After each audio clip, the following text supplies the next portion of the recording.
अल्हम्दुलिल्लाहि रब्बिल आलमीन वस्सलातु वस्सलामु अला अशरफिल अंबियाइ वल मुरसलीन वल आक़िबतु लिल मुत्तक़ीन। अल्लाहुम्मा सल्लि अला सय्यिदिना व मौलाना मुहम्मदिन व अला आलि सय्यिदिना व मौलाना मुहम्मदिन व बारिक वसल्लिम। अऊज़ु बिल्लाहि मिनश शैतानिर रजीम। बिस्मिल्लाहिर रहमानिर रहीम। वअहिदना इला इब्राहीम व इस्माईल अन ताहिरा बैतिया लित्ताइफीन वल आकिफीन वर्रुक्अइस सुजूद। वक़ाल तआला फ़ी मक़ामि आख़िर वला तुबाशिरूहुन्ना व अंतुम आकिफून फ़िल मसाजिद। सदक़ल्लाहुल मौलानाल अज़ीम व सदक़ रसूलुहुन नबियुल करीम। इन्नल्लाह व मलाइकतहु युसल्लूना अलन नबी या अय्युहल्लज़ीना आमनू सल्लू अलैहि व सल्लिमू तस्लीमा। अल्लाहुम्मा सल्लि अला सय्यिदिना व मौलाना मुहम्मदिन व अला आलि सय्यिदिना व मौलाना मुहम्मदिन व बारिक वसल्लिम। अल्लाह रब्बुल इज़्ज़त की हम्द व सना करीमा आका अलैहिस्सलातु वस्सलाम पर दुरूद व सलाम। और उसके बाद मुअज़्ज़ज़ मोहतरम ऑनरेबल ख़वातीन व हज़रात, अस्सलामु अलैकुम व रहमतुल्लाहि व बरकातुहू। आज का जो हमारा जुम्मत मुबारक का टॉपिक है वो है मौजूदा सूरत हाल में एतिकाफ़, ईद और फितराना के मसाइल। ये तीनों टॉपिक एक दूसरे से रिलेटेड हैं कि एतिकाफ़ कैसे किया जाए, ईद कैसे पढ़ी जाए, फितराना कैसे दिया जाए और रोज़ों का कफ़ारा कैसे दिया जाए। ये सारे जो टॉपिक्स हैं ये आपस में मौज़ूआत ये रिलेटेड हैं, तो इसलिए इन टॉपिक्स को आज लेकर हम चलते हैं। सूरतुल बकरा वर्स नंबर 125 अल्लाह सुब्हानहु व तआला इसमें ये इरशाद फरमाता है वअहिदना इला आदम इला इब्राहीम, हमने इब्राहीम व इस्माइल और इस्माइल अलैहिस्सलाम से ये वादा लिया। क्या वादा लिया? अन ताहिरा, के बैतिया, मेरे घर को साफ सुथरा कर दें, क्लीन कर दें, पकीज़ा कर दें। किसके लिए? लित्ताइफीन, तवाफ करने वालों के लिए, वल आकिफीन, और एतिकाफ करने वालों के लिए, वर्रुक्अइस सुजूद, और रुकू करने वालों के लिए और सजदा करने वालों के लिए। इसमें चार चीज़ों का जिक्र हुआ। फर्स्ट ऑफ ऑल अल्लाह ने फरमाया तवाफ, फिर फरमाया एतिकाफ, फिर फरमाया रुकू, फिर फरमाया सुजूद। चार इबादत का जिक्र अल्लाह ताला ने यहाँ पर इरशाद फरमाया। तो इस लिहाज से अगर देखा जाए इस आयत में तो अल्लाह ताला का ये हुक्म है मस्जिदों को साफ सुथरा रखना, मस्जिद की खिदमत करना, ये अल्लाह का हुक्म है। और मस्जिदों को साफ सुथरा करना, मस्जिद की खिदमत करना, इसकी मैनेजमेंट के लिए ये ख़ास बात आज मुबारकबाद देना चाहता हूँ कि ये अल्लाह का हुक्म है और अंबिया की सुन्नत है। मसाजिद की खिदमत करना अल्लाह का हुक्म है और अंबिया की सुन्नत है। इब्राहीम अलैहिस्सलाम जैसे नबी की सुन्नत है, इस्माईल अलैहिस्सलाम जैसे नबी की सुन्नत है मस्जिदों की खिदमत करना। तो तमाम वो दोस्त अहबाब, इमाम हजरात और मैनेजमेंट वाले जो मसाजिद की खिदमत करते हैं उनके लिए मुबारकबाद है कि तुम अल्लाह का हुक्म पूरा कर रहे हो और नबी की सुन्नत अदा कर रहे हो, बशर्ते के सही नीयत के साथ काम करो, सही नीयत के साथ अल्लाह के लिए, लिवजहिल्लाह, यानी अपने किसी नफ्स के लिए नहीं, सिर्फ अल्लाह के लिए मस्जिद की खिदमत किया करो। तो ये अंबिया की सुन्नत है। आते हैं एतिकाफ की तरफ। मौजूदा सूरत हाल जो इस वक्त कोविड-19 का मसला है और ये वबा पूरी दुनिया में फैली हुई है और नमाज तरावी भी इसी तरह घरों में पढ़ी जा रही है और जुम्मत मुबारक भी घरों में अदा किया जा रहा है। बहुत लिमिटेड लोग जो हैं वो मसाजिद में आकर जुमा अदा कर रहे हैं। तो एतिकाफ का क्या मसला है? एतिकाफ बेसिकली इसकी तीन अक़साम हैं। पहला है वाजिब, दूसरा है सुन्ना और तीसरा है नफल। वाजिब एतिकाफ वो होता है कि अगर आपने ये मन्नत मान ली थी, नज़र मान ली थी कि मेरा कोई फलां काम हो जाए और मैं इतने दिन का एतिकाफ करूँगा। आप जितने दिन का भी एतिकाफ करें, 2 दिन, 4 दिन, 10 दिन, जितने दिन का एतिकाफ की आपने नजर मानी थी उतने दिन का एतिकाफ अब वाजिब हो गया है, आपने जरूरी करना है। अगर नहीं करते तो आप गुनाहगार हुए। यह है वाजिब अगर आपने नजर मानी थी। और ये सहाबा किराम की सुन्नत मुबारक है वो के बसाकात वो ये मन्नत मानते थे, नजर मानते थे कि फलां हमारा काम हो जाए, हम इतने दिन का एतिकाफ करेंगे। ये सहाबा किराम की सुन्नत मुबारक है। सुन्ना आखिरी 10 दिन, 9 या 10 दिन जो आखिरी अशरा है, थर्ड अशरा, ये तीसरा अशरा जो है रमजान मुबारक का, ये नबी करीम सल्लल्लाहु अलैहि वसल्लम की सुन्नत मुबारक है एतिकाफ करना, मसनून एतिकाफ। और इसकी पहली शर्त है ये कि मस्जिद में होना चाहिए, क्योंकि सूरतुल बकरा वर्स नंबर 187 अल्लाह ताला ने फरमाया वला तुबाशिरुहुन्ना व अंतुम आकिफून फिल मसाजिद, बीवियों के साथ मुबाशरत ना किया करो जब तुम मस्जिदों में एतिकाफ में आ जाते हो। यानी बेसिक इसकी शर्त यह है कि मस्जिद के अंदर एतिकाफ करना चाहिए। यह है दूसरा नंबर, यानी सुन्नत एतिकाफ। फिर आगे मसाइल में आते हैं कि इस वक्त मौजूदा सूरत हाल, चूंकि मसाजिद बंद हैं तो फिर क्या करना चाहिए। तीसरा नंबर है नफल एतिकाफ। वो नफल एतिकाफ जो है, सुन्नत एतिकाफ ये था कि पूरे 9 या 10 दिन आखिरी अशरा है, और वाजिब वो है जितने दिन का आप नजर माने।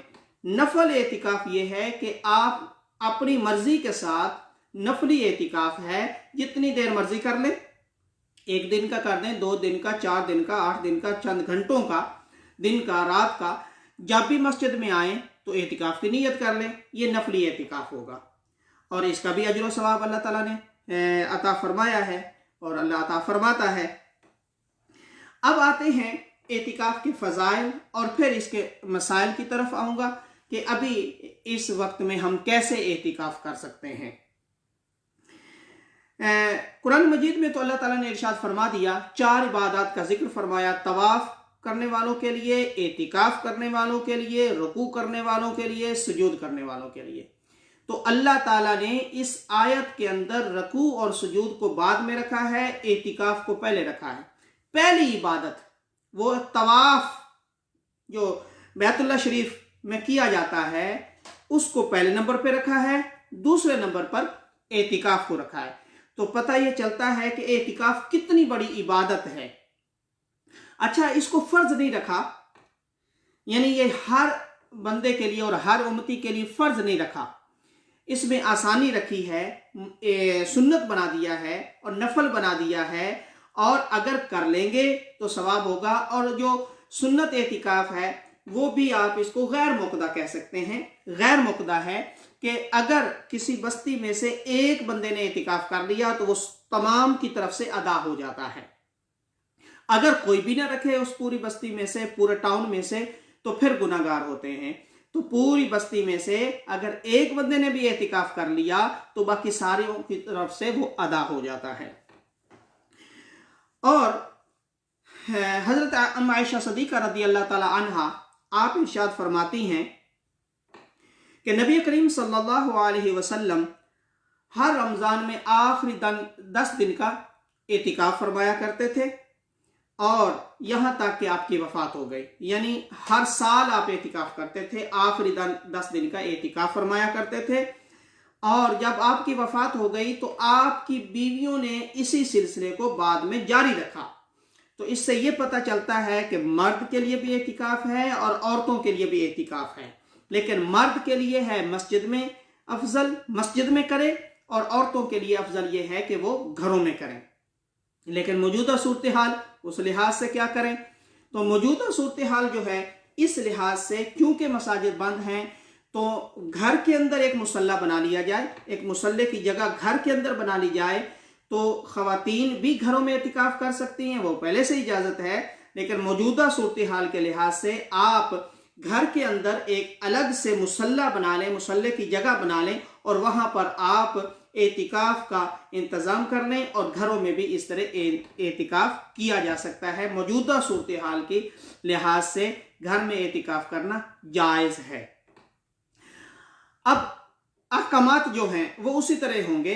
ऐसा नहीं है कि घर में एतिकाफ कर रहे हैं और बाकी कामकाज में भी लगे हुए हैं, बाकी लोगों से ताल्लुक भी है, लोगों से जनाब सोशल एक्टिविटीज़ भी जारी हैं, वो नहीं होने चाहिए। एतिकाफ का मतलब है एक जगह पे रुक जाना, एक जगह पे ठहर जाना, जम के बैठ जाना। तो अब जम के बैठना है अल्लाह उसके रसूल के लिए, क्योंकि अल्लाह ताला ने ये जो इंसान को बनाया है, इस दुनिया में भेजा है, ये इस दुनिया में रहने के लिए इंसान को बनाया गया है। ऐसा नहीं है कि हम अल्लाह को पाने के लिए जंगलों में निकल जाएं और वहां जाकर अल्लाह मिलेगा। नहीं, मिलेगा इसी जमीन पर, इसी दुनिया में अल्लाह मिलेगा। लेकिन तुम दुनिया में रहो, तुम्हारे अंदर दुनिया ना जाए, तुम्हारे दिलों के अंदर दुनिया की मोहब्बत ना जाए, तुम दुनिया में रहो तो फिर अल्लाह इसी में मिल सकता है। अब ये खलवत नशीनी, अब इसकी नीयत कैसे की जाए उसकी तरफ भी आते हैं कि एतिकाफ की नीयत कैसी होनी चाहिए और किस तरीके से हमें करनी चाहिए। थोड़े से फजाइल कि हज़रत अबू हुरैरा रज़ियल्लाहु तआला अन्हु आप बयान करते हैं, नबी करीम सल्लल्लाहु अलैहि वसल्लम हर रमज़ान के 10 दिन, आखिरी 10 दिन का एतिकाफ फरमाया करते थे। और ये हदीस पाक बुखारी शरीफ और इब्न माजा के में है। जिस साल आपकी वफात हुई, उस साल जो आखिरी रमज़ान था, उसमें नबी करीम सल्लल्लाहु अलैहि वसल्लम ने 20 दिन का एतिकाफ फरमाया। आमतौर पर 10 दिन का एतिकाफ फरमाते आखिरी अशरा, लेकिन जिस साल आपकी वफात हुई, आपका विसाल हुआ, उस साल आपने 20 दिन का एतिकाफ फरमाया। बुखारी और इब्न माजा। हजरत अब्दुल्ला बिन उमर रज़ियल्लाहु तआला अन्हु आप बयान करते हैं कि नबी करीम सल्लल्लाहु अलैहि वसल्लम आखिरी 10 दिन का हर साल एतिकाफ फरमाते। और हजरत नाफे रज़ियल्लाहु तआला अन्हु आप बयान करते हैं कि हजरत अब्दुल्ला से मैंने कहा और उन्होंने मुझे वो जगह दिखाई जहां पर मस्जिद में नबी करीम सल्लल्लाहु अलैहि वसल्लम हर साल एतिकाफ किया करते थे। अब यहां से ये मुस्लिम और अबू दाऊद शरीफ की दोनों में रिवायत है। इस हदीस पाक से क्या पता चलता है कि सहाबा इकराम वो चीज जगह ढूंढते थे। अल्लाह अकबर, ये मोहब्बत की बात है, ये इश्क की बात है, ये ताल्लुक की बात है कि हजरत नाफे ने कहा, पूछा कि मुझे वो जगह दिखाइए जहां पर नबी करीम सल्लल्लाहु अलैहि वसल्लम एतिकाफ किया करते थे। तो हजरत अब्दुल्ला बिन उमर रज़ियल्लाहु तआला अन्हु, चूंकि आप जानते थे, तो आप हजरत नाफे को ले जाते हैं वहां पर और फरमाया कि इस जगह पर नबी करीम सल्लल्लाहु अलैहि वसल्लम मस्जिद नबवी के अंदर इस जगह पर हर साल एतिकाफ किया करते थे।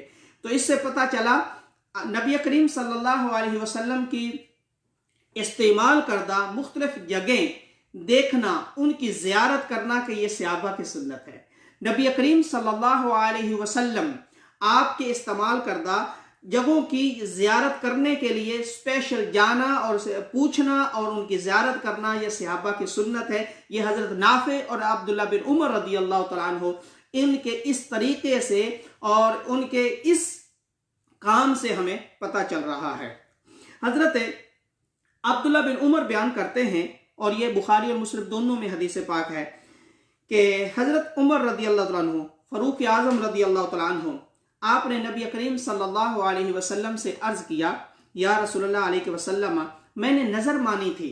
देखें, सहाबा की सुन्नत है नज़र मानना, कि मेरा फ़लाँ काम हो जाए, मेरा कोई काम रुका हुआ है वो काम हो जाए तो मैं इतने दिन का एतिकाफ करूँगा, और जहाँ पर मस्जिद में एतिकाफ करूँगा, बैतुल्लाह शरीफ में एतिकाफ करूँगा, किसी बड़ी मस्जिद में एतिकाफ करूँगा, मस्जिद नबवी में एतिकाफ करूँगा, कहीं किसी जगह पर भी आप नज़र मान सकते हैं।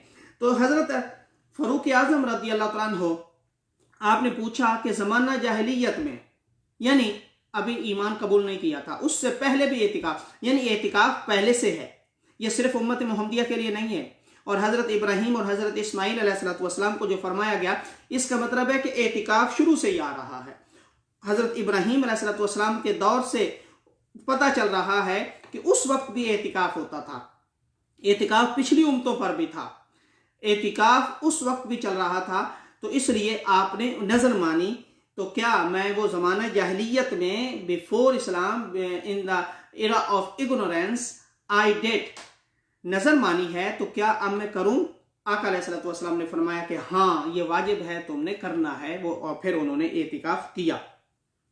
हजरत अम्मा आयशा सिद्दीक़ा रज़ियल्लाहु ताला अन्हा आप फरमाती हैं कि नबी करीम सल्लल्लाहु अलैहि वसल्लम जब एतिकाफ में होते तो कोई मरीज गुजरता तो आप सलाम दुआ कर लेते थे, हाल अहवाल पूछ लेते थे, लेकिन उसके पास रुकते नहीं थे।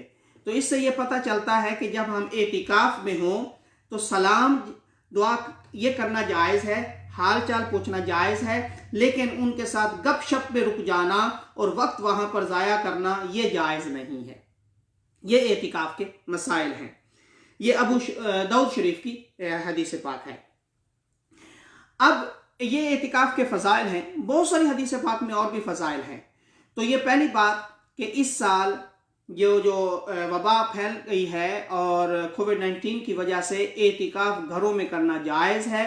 मर्द भी घरों में कर सकते हैं और ख़वातीन भी घरों में कर सकती हैं। और फिर ये तो एतिकाफ की रही बात। तो फिर उसी तरह चांद रात को उठना है। चांद रात जब चांद नजर आ जाए तो फिर उस वक्त एतिकाफ को ख़त्म कर दिया जाए और उस जगह जो मुसल्ला आपने बनाया है वहां से एतिकाफ गाह से बाहर आया जा सकता है। हाँ, कोई ज़रूरी काम, कोई एमरजेंसी हो तो उसमें वो अलग मसाइल हैं कि एतिकाफ गाह से निकलना जायज़ है। जैसे आपने क़ज़ाए हाजत के लिए जाना है, बाथरूम में जाना है, तो वो तो जायज़ होगा। और कोई ज़रूरी काम जिसके बगैर गुजारा ना हो तो उस वक्त भी वो उस जगह से निकलना जायज़ हो जाता है। और इसके साथ जो फितराना है वो मुख्तलिफ इलाकों में, जिस इलाके में आप रहते हैं, जहाँ पे आप खाते पीते हैं, जिस इलाके में आप रहते हैं उस इलाके के मुताबिक फितराना होता है। और एक इलाके में रहकर आप खुद क्या खाते हैं, आप कौन सी रोटी खाते हैं और कौन सी ग़िज़ा खाते हैं, उस लिहाज से फितराना होता है।